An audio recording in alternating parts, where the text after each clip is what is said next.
한편 포클랜드 상공의 공중전에서는 사이드와인더 L형이 놀라운 성능을 과시하며 주목을 받게 됩니다.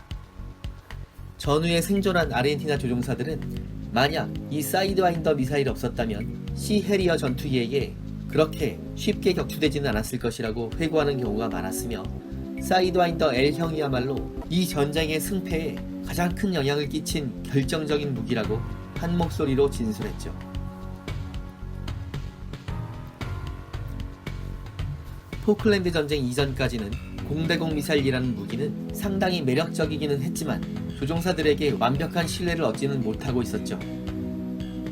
60년대부터 70년대에 벌어졌던 베트남전과 3, 4차 중동전에서는 공대공 미사일은 공중전의 혁신을 가져올 만한 새로운 무기로서 가능성을 인정받기는 했지만 아직 신뢰성이 떨어져서 공중전을 지배하지는 못하고 있었던 것입니다.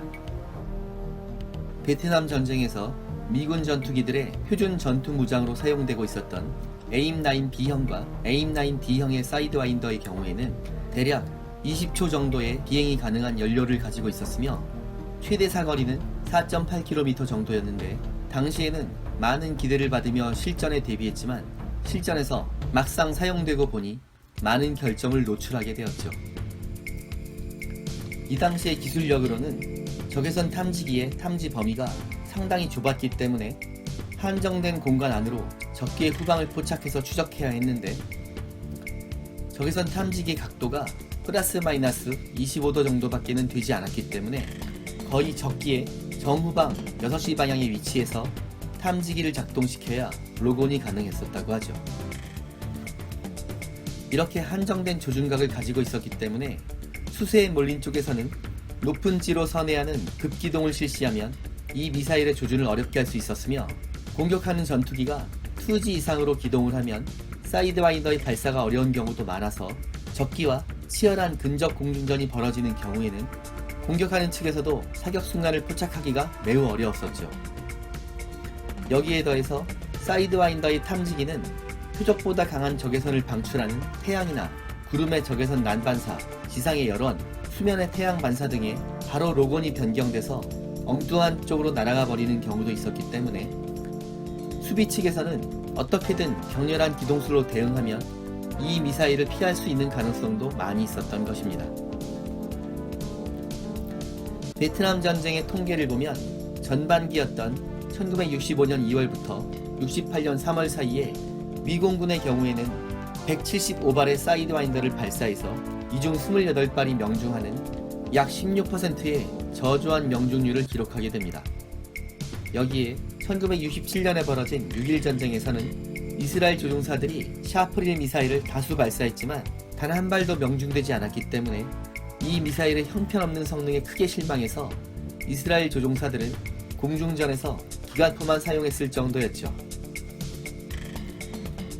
물론 1973년의 욤키푸르 전쟁에서는 개량형 샤프릴2 미사일이 도입돼서 어느 정도의 격추 성과를 거두게 되지만 아직도 공대공 미사일은 공중전을 지배할 만한 무기로서 조종사들에게 신뢰를 얻지는 못하고 있었습니다. 그런데 1982년 벌어진 포클랜드 전쟁과 이스라엘 공군의 레바논 상공의 공중전에서 드디어 신세대 공대공 미사일이 공중전에서 가장 결정적인 무기로 인정받으며 확고하게 자리잡게 된 것입니다.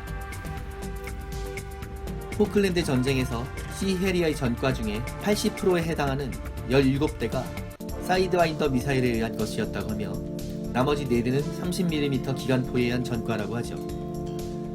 시 해리어는 사이드와인더 L형을 대부분 목표 후방의 180도 안쪽이라는 넓은 각도에서 발사했는데, 적외선 탐지 성능이 매우 뛰어나서 적기의 후방 쪽으로 들어가기만 하면 거의 90도에 가까운 각도에서도 적기 탐지에 성공한 사이드와인더가 로곤을 날리는 그라울링 시그널을 울려댔으며 3G 이상의 고기동 중에 발사되더라도 성공적으로 적기를 포착하고 추적했다고 하는데, 이 전쟁에서 사이드와인더 L형은 총 26발이 발사되었으며 그중 16발이 명중해서 명중률이 무려 61%라는 놀라운 수치를 나타내게 됩니다.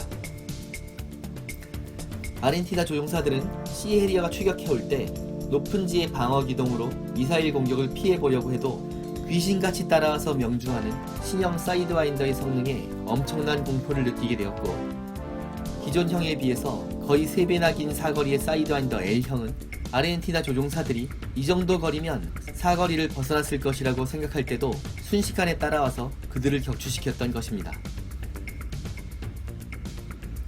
이른바 전방향 공격 능력이라는 혁신적인 능력을 가진 미사일이 공중전을 지배하는 시대가 활짝 열린 것입니다. 포클랜드 전쟁이 막바지로 치닫고 있었던 1982년 6월 9일과 10일 사이에서는 중동의 레바논 상공에서 이스라엘 공군과 시리아 공군이 대규모 공중전을 펼치게 되는데, 이 공중전에서도 이스라엘 공군의 F-15와 F-16이 역시 사이드와인더 L형으로 무장하고, 여기에 비슷한 성능을 가진 이스라엘산 파이튼3 미사일도 사용해서 구형 미사일로 무장한 시리아 공군의 미그-23과 미그-21을 그야말로 일방적으로 몰아붙이면서 80여 대를 격추하는 동안에 단 한 대의 손실도 없을 정도로 완봉승을 거두면서 커다란 충격을 불러옵니다.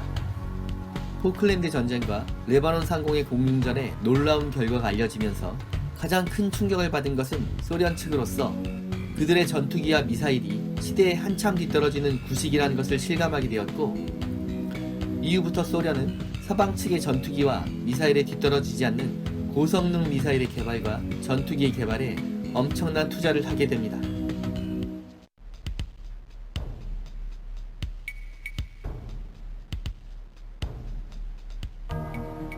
포클랜드 전쟁에서 활약했던 시해리어의 조종사들은 모두 세계 최고 수준의 기량을 가진 우수한 전투기 조종사들이었죠.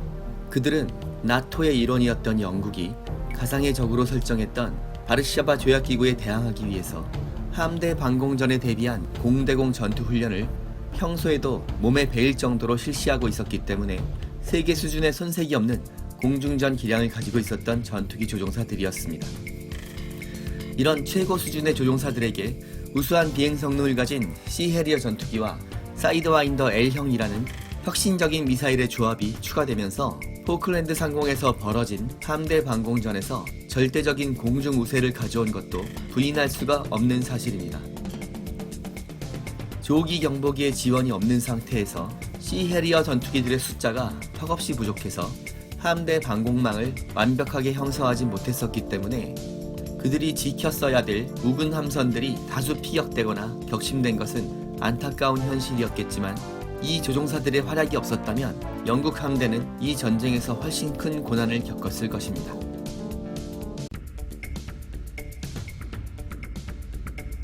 이 전쟁을 통해서 영국 해군은 드러난 단점들은 보완하고 발전시키고자 했으며 장점은 더욱 강화하게 되었죠. 어쨌든 간에 최대 가동 기수가 25대에 불과했던 시해리어 전투기들이 수적으로 압도적이었던 적기들을 상대로 해서 함대 방공 임무를 성공적으로 수행했다는 것은 큰 의미가 있었으며, 이에 고무된 영국 해군은 정통 항공모함 복원 계획을 전면 취소하고 인빈시블급의 경항공모함을 계속 운영하기로 합니다. 인빈시블의 후속이었던 HMS 일러스트리어스와 HMS 아크로얄을 다시 생산해서 항공모함 기동부대를 운용하게 된 것이죠. 물론 이 전쟁에서 드러났듯이 저공 침투하는 적기들과 공대함 미사일에 대한 약점을 보완하기 위해서 항공모함을 비롯한 주력 함선들에는 모두 CIWS 방어체계가 도입되었으며, 이 전쟁에서 영국 해군이 룩다운이 가능한 조기 경보기가 없어서 저공으로 침투하는 아르헨티나 공격기들이 아주 가까운 거리까지 접근할 때까지 제대로 탐지하지 못해서 곤경을 겪은 점도 개선하도록 해서 시킹 헬리콥터를 개량해서 하방 탐지 레이더를 운영하도록 만들어서 조기 경보기 겸 대잠 경보기로 사용하게 됩니다. 시해리어 전투기의 경우에는 사이드와인더 L형으로 무장하면 근접 공중전에서는 매우 위협적인 전투기가 되지만, 한 가지 아쉬웠던 점은 기존 주력 함대 방공 전투기였던 F4 팬텀의 주무기였던 스페로우와 같은 중거리 공대공 미사일을 운용할 수 없다는 점이었는데, 명색이 함대 방공 전투기인데 이런 중거리 미사일의 운용 능력이 없다는 것이 전쟁 기간 내내 정말로 아쉬운 것이었죠. 역으로 아르헨티나 공군에게 만약 중거리 공대공 미사일을 발사할 수 있었던 전투기가 있었다면 시해리어 전투기도 매우 불리한 상황에 처했을 것이었기 때문에 이 점에 대해서는 반드시 개선이 필요하다는 결론을 내리고 전후에 영국 해군은 시해리어 전투기를 개량해서 자국산 중거리 공대공 미사일이었던 스카이 플래시 미사일을 운용 가능하도록 만들어서 이후에도 오랜 기간 동안 영국 함대의 주력 방공 요격기로 사용하게 됩니다.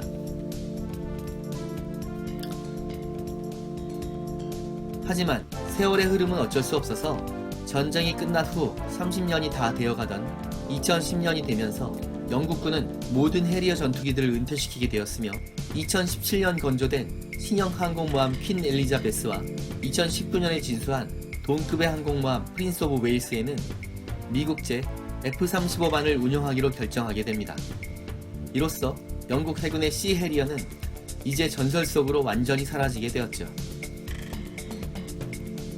하지만 해리어가 완전히 사라진 것은 아니어서 미 해병대는 아직까지도 해리어 AV-8을 근접 지원용으로 운용 중이며 영국이 은퇴시킨 해리어 GR9 전투기들을 중고로 구입해서 지금까지도 보조 전력으로 사용 중이죠.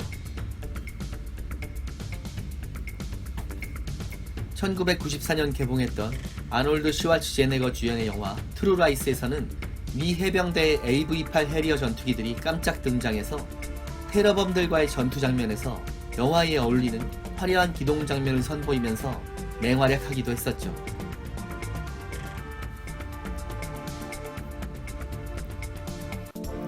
포클랜드 전쟁 이후 2000년대까지의 해리어의 발전 과정에 대해서는 훗날 기회가 되면 더 자세히 알아보도록 하겠습니다.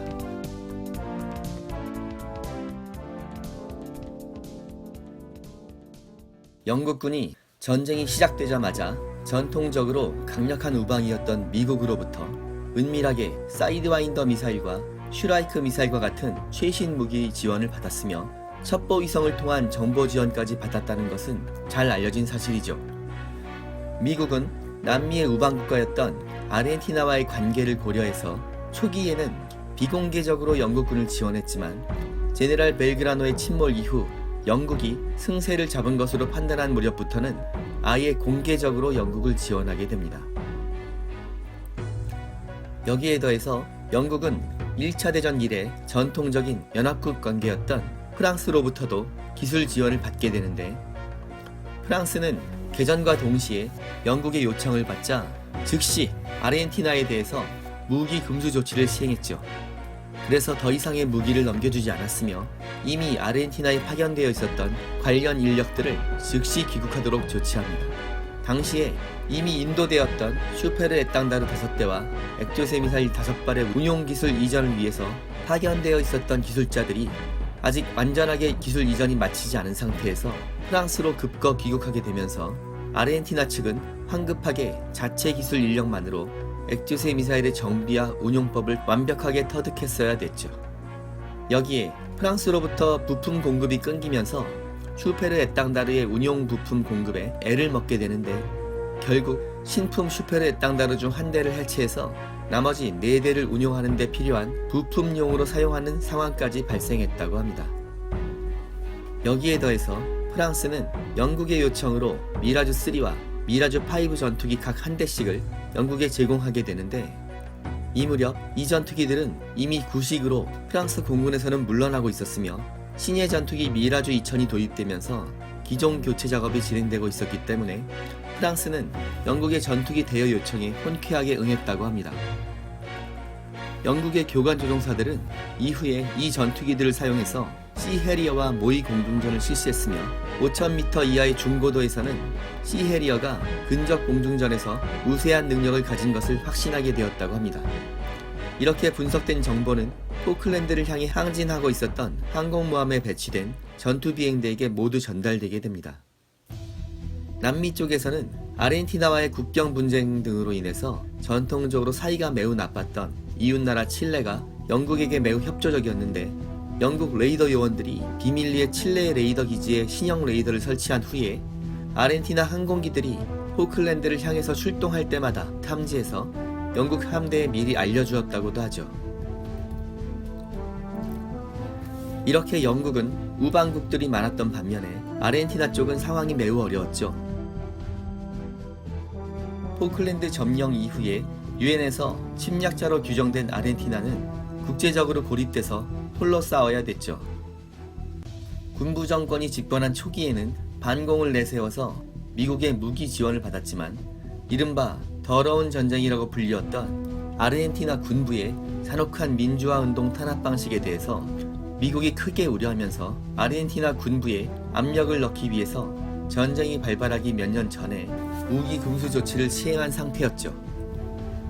이렇게 되면서 포클랜드 전쟁 이전에 미국으로부터 도입돼서 운용 중이던 60대 가까운 스카이호크 공격기들은 정상 운용에 필요한 부품에 추가 조달이 어려운 상황이었으며 프랑스로부터 70년대 초에 도입한 미라주3는 이미 항전 장비가 노후된 상태여서 레이더 시스템의 신뢰성이 떨어졌으며 마트라 R530 중거리 유도 미사일도 노후화된 상태로 상태가 불량해서 제대로 운용하기 어려웠다고 하죠.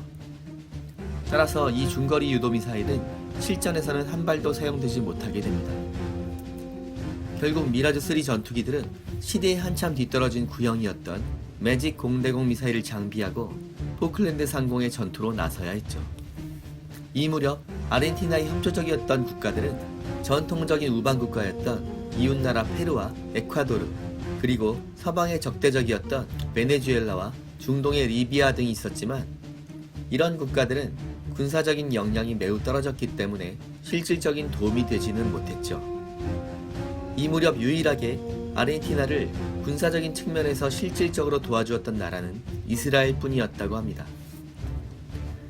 이스라엘은 1978년 아르헨티나에게 자국산 내셔 전투기를 무려 39대나 판매하는 대형 계약을 성사시킨 적이 있었으며 이 내셔 전투기들을 인도하는 과정에서 다수의 아르헨티나 전투기 조종사들이 이스라엘에 파견돼서 이스라엘 교관들로부터 실전 공중전술에 대한 교육훈련을 받은 적도 있었죠. 이후에도 아르헨티나군은 이스라엘로부터 많은 군사 장비들을 구매했었기 때문에 이스라엘에게 있어서 아르헨티나는 매몰차게 외면할 수가 없었던 고객이었던 것입니다. 하지만 이스라엘은 2차 중동전에서 영국과 프랑스와 연합군을 편성해서 이집트와 싸운 적이 있었을 정도로 영국과의 외교 관계도 중시 여기고 있었으므로 공식적으로는 아르헨티나에게 아무런 군수 지원을 하지 않는다는 것을 천명하고 있었습니다. 따라서 대부분의 국가적 지원은 제3국인 페루를 경유해서 은밀하게 이루어지게 됩니다. 페루는 아르헨티나와 군사적으로 상당히 우호적인 관계였기 때문에 페루군은 아르헨티나군이 필요로 하는 군사 장비를 지원하고 있었는데 특히 페루가 이스라엘제 무기를 대신 주문해서 수령한 후에 이 물량을 비밀리에 모두 아르헨티나로 넘기는 식으로 지원했다고 합니다. 이런 모든 과정이 영국의 첩보망을 피해서 은밀하게 이루어져야 했기 때문에 이 공급 과정은 상당한 시일이 걸렸으며 이런 장비들 중에서도 아르헨티나 공군이 절실하게 원하고 있었던 레이더 경보 장치와 신형 파이튼3 0대공 미사일도 공급하려고 했었지만 생각보다 전쟁이 빨리 끝나게 돼서 이 장비들은 전쟁이 거의 끝나갈 무렵에 아르헨티나에 도착해서 별다른 역할을 하지 못하게 되었다고 합니다.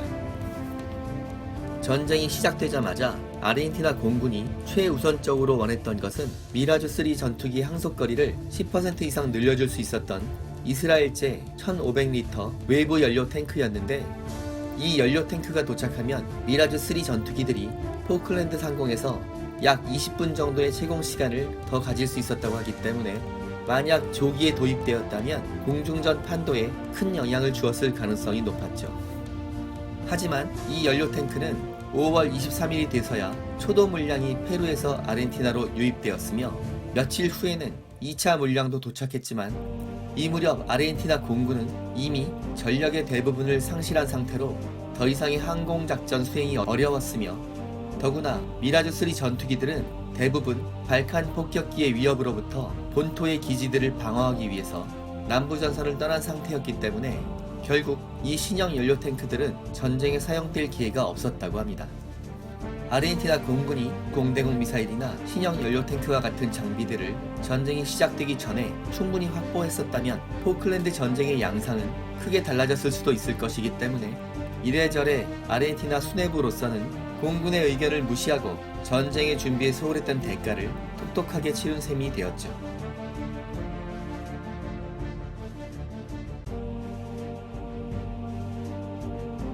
전쟁이 끝날 무렵에는 항공 전력이 붕괴되다시피 한 아르헨티나가 이스라엘 공군이 사용하고 있었던 중고 미라주 3C 전투기 23대를 페루를 경유해서 구입하려고 했지만 이때부터는 영국 첩보부가 이것을 눈치채고 집요하게 방해 공작을 했기 때문에 결국 이스라엘이 아르헨티나에 대한 무기 공급선에서 발을 빼기로 최종 결정하면서 아르헨티나는 전력 보강에 실패하게 됩니다.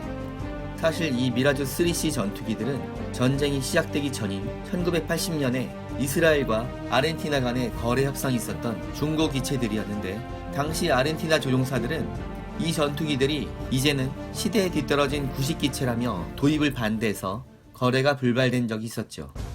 하지만 포클랜드 전쟁 후에는 아르헨티나로서는 구하고 싶어도 구할 수 없는 그런 물건이 되어버린 셈이었다고 합니다. 하지만 우방국인 아르헨티나의 사정을 안타깝게 여기고 있었던 페루 정부는 영국의 견제에도 불구하고 자국 공군이 사용하던 미라주5 전투기 10대를 전후에 아르헨티나에게 넘겨주게 되는데 이로써 항공전력 재건에 목말라 하던 아르헨티나 공군은 가뭄 속의 단비 같은 미라주5 전투기들을 조금이나마 확보할 수 있었던 것입니다. 전쟁이 끝난 후에 필사적으로 전투기들을 다시 확보하고자 했던 아르헨티나 공군에게 이스라엘 공군이 자국산 신형 전투폭격기 크피를 판매하고자 했었지만 이 과정 역시 영국의 압력과 미국의 반대로 인해서 좌절되게 됩니다.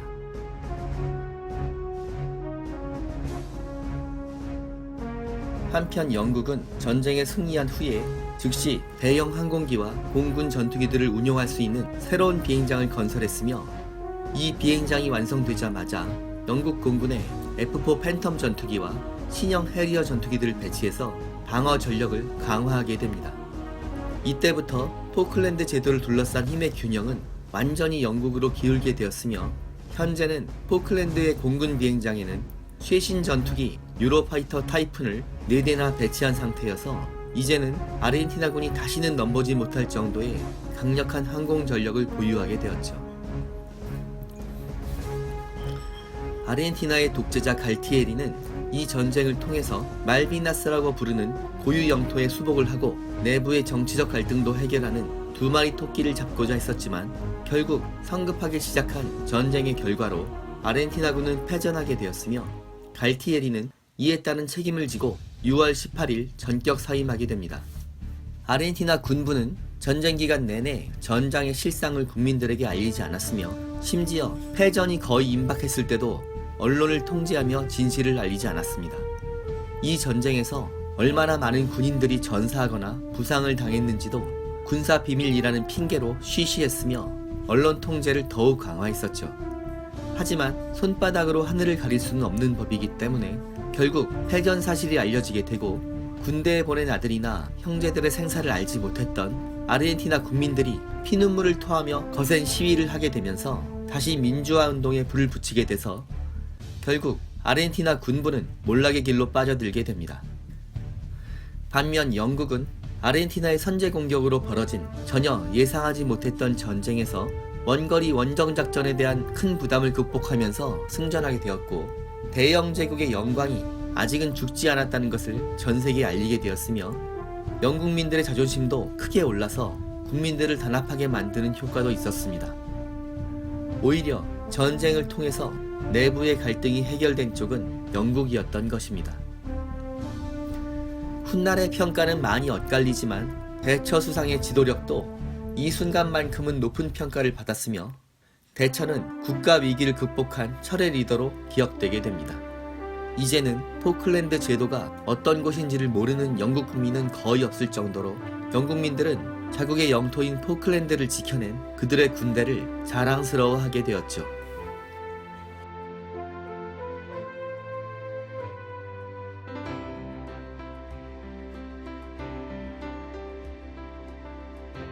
한편 전후에 아르헨티나 공군은 국가 경제 지속적인 불안과 영국의 견제 속에서 재건의 어려움을 겪으며 몰락의 길을 걷게 됩니다. 영국의 외교적인 견제가 만만치 않아서 고성능 전투기를 도입하는 길이 번번이 막히게 되었죠. 결국 시대에 뒤떨어지는 중고 미라주3나 미라주5 전투기 정도만 간간히 입수해서 공군력을 근근히 유지하는 신세가 되었던 것입니다. 이렇게 아르헨티나는 오랜 기간 동안 미라즈3나 대거와 같은 구식 전폭기들과 슈페르 에땅다르와 스카이호크와 같은 구식 공격기들을 끈질기게 운용하는 수밖에 없었는데, 그나마도 이런 주력 기체들이 노후화를 견디지 못하고 몇 년 전에는 모두 퇴역하게 되면서 2018년을 기준으로 볼 때는 제대로 된 전투기나 공격기가 거의 없다고 해도 과언이 아닐 정도로 몰락에 이르게 되었습니다.